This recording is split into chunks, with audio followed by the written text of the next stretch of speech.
La parole est à la défense, maître Demecq. Merci, monsieur le juge. Je suis ici aujourd'hui pour défendre mon client, monsieur Alexandre Benalla. Oui, par rapport à toutes ces histoires dont on l'accable. Scandaleusement! Parfaitement. C'est une véritable honte. Monsieur Benalla est victime d'un complot, d'une conspiration de façon à nuire à sa personne. Que lui reproche-t-on exactement? Sa violence? Certes. Sa connivence avec les hauts sommets de l'État? Certes. Son amitié avec Manu Macron? Probablement. Mais avant cette audience, il m'a fait une révélation fracassante. Tout à fait. Et cette révélation est la suivante. En fait, M. Benalla est une victime. Oui, une victime. De quoi est-il victime, me direz-vous? Je vous le demande.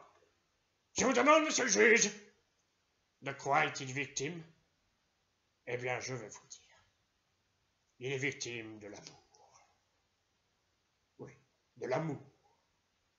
M. Benalla est victime d'une belle histoire qu'il a vécue et qu'il ressent encore au plus profond de lui-même. En effet, si M. Benalla n'accable pas le président de la République, c'est tout simplement parce que ces deux hommes sont amants. Oui, une histoire d'amour et de passion. Il est lié l'un à l'autre.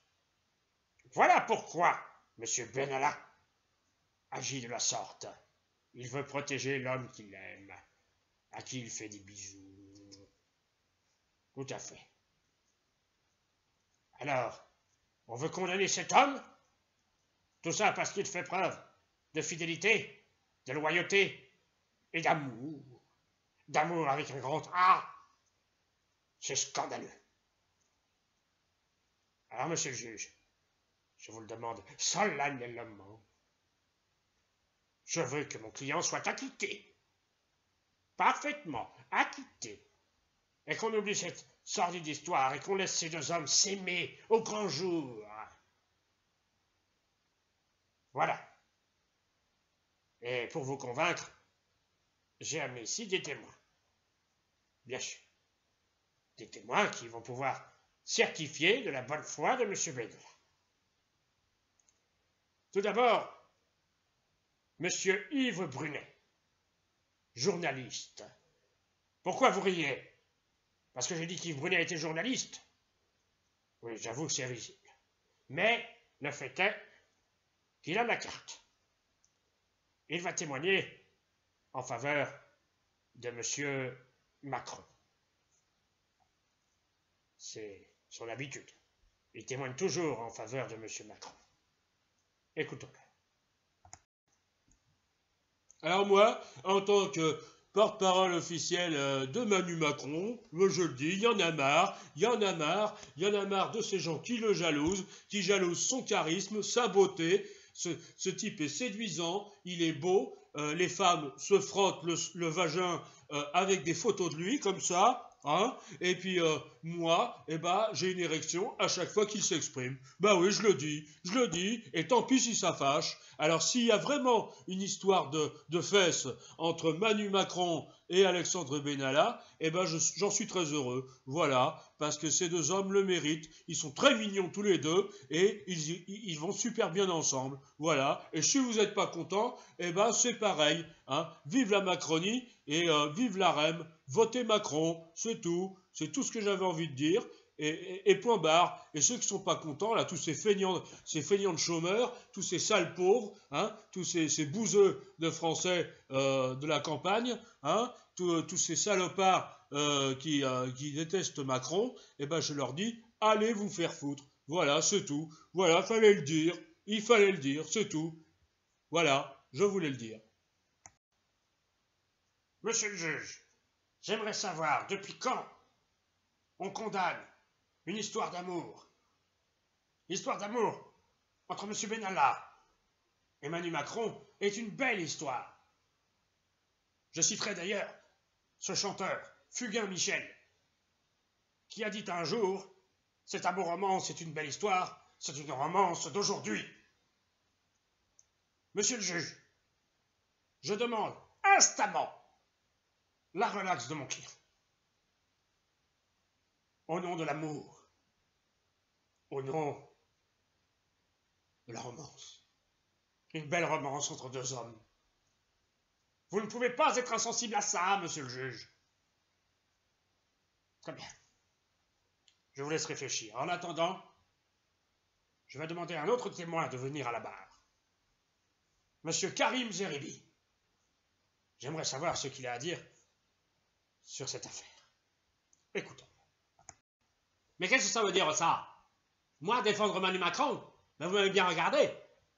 Ça va pas ou quoi? Moi, je soutiens les gilets jaunes. Vive les gilets jaunes, vive les gilets jaunes, vive les gilets jaunes. L'histoire d'Alexandre Benalla, c'est de l'enfumage. De l'enfumage pour détourner les Français des vrais problèmes. Les vrais problèmes des Français, ils sont clairs. Les gens, ils n'ont rien à manger. Ils n'ont rien à manger. Ils n'ont rien à manger. Ils n'ont rien à manger. Hein? Alors moi, défendre Manu Macron, plutôt crever noyé sous le vieux port. Parfaitement. Moi, je ne suis pas d'accord. Je ne suis pas d'accord. Je ne suis pas d'accord. Je ne suis pas d'accord. Qu'Alexandre Benalla s'explique sur le mal qu'il a fait. Hein? Il a tapé des manifestants là, comme ça, là, au mois de mai. Est-ce qu'il s'est expliqué là-dessus? Non. Et j'aimerais bien que Manu Macron s'explique à son tour. Sous prétexte qu'il est président de la République, il n'aurait aucun compte à rendre. Mais qu'est-ce que ça veut dire, ça? Moi, en tout cas, je suis en colère. Je suis en colère. Je suis en colère. Je suis en colère. Parfaitement. Parce que pendant ce temps-là, hein, il y a des gilets jaunes qui sont sur les ronds-points et qui se gèlent les castagnettes. Les castagnettes, comme ça, là.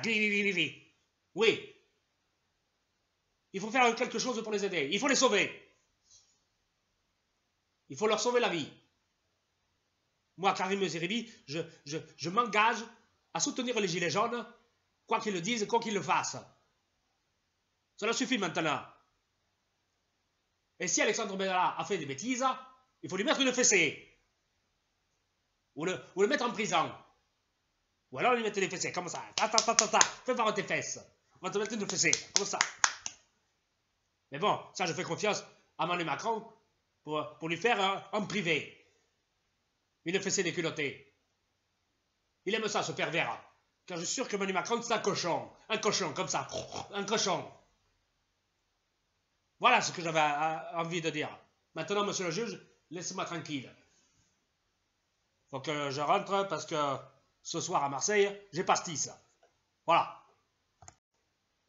Monsieur le juge, je pense que nous pouvons conclure cette audience avec ceci. Le président de la République a été élu au suffrage universel. Et à ce sens, il fait ce qu'il veut. S'il a envie de vivre une folle passion avec M. Benalla, qui ça dérange? Les conspirationnistes, les révolutionnaires. Ces gens-là sont-ils sérieux? Allez dans sa voie. Leur vie privée ne nous regarde pas. Si M. Benalla et M. Macron veulent vivre une belle histoire, qui sommes-nous pour empêcher cela? Je vous laisse réfléchir, monsieur le juge. En attendant votre clémence, je ne vais pas l'implorer, parce qu'après tout, M. Benalla va payer grassement pour le défendre, mais avec quel argent? Parce que certains contrats ont été paraphés, des contrats en ma faveur, avec comme initiale EM, comme Emmanuel Macron. Il y a même un petit cœur à côté, rajouté par M. Benalla. Faites comme vous voulez. Moi, j'ai empoché le pognon, Donc maintenant, le sort d'Alexandre Benalla, j'en ai strictement rien à branler.